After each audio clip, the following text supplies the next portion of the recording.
అయోధ్య వేదికగా ఇప్పుడు ఒక సరికొత్త సంచలనం దేశవ్యాప్తంగా పెను సంచలనంగా మారింది.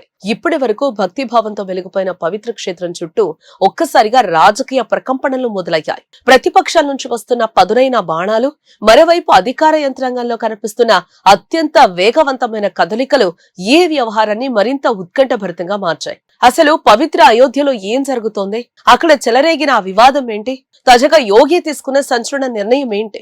అయోధ్య శ్రీరామ మందిర విరాళాల వివాదంపై ఉత్తరప్రదేశ్ ప్రభుత్వం అత్యంత కీలక నిర్ణయం తీసుకుంది.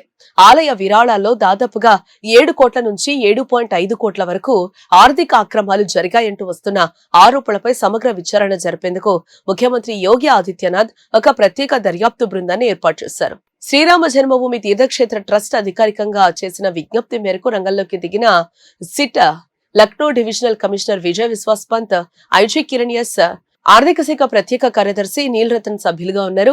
దర్యాప్తును వేగవంతం చేసి వీలైనంత త్వరగా నివేదిక సమర్పించాలని, విచారణలో దోషులుగా తేలితే ఎంతటి వారినైనా సరే వదిలిపెట్టే ప్రసక్తే లేదని ముఖ్యమంత్రి అధికారులను గట్టిగా ఆదేశించారు.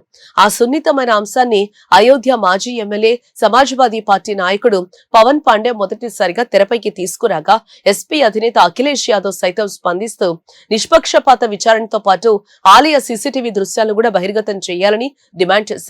శివసేన ఎంపీ సంజయ్ రౌత్ కూడా ఈ విషయంలో బీజేపీ వైఖరిని తప్పుపట్టారు.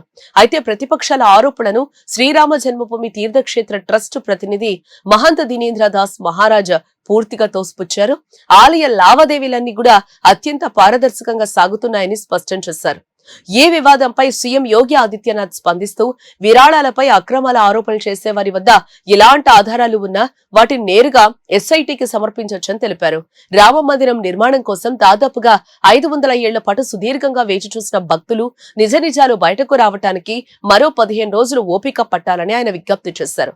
దర్యాప్తు పూర్తయ్యే వరకు రాజకీయ పార్టీలు, రామ భక్తులు నిరాధారమైన వ్యాఖ్యలు చేయొద్దని, పవిత్ర అయోధ్యాధాం ప్రతిష్టను దెబ్బతీయొద్దని సీఎం హితో పలికారు.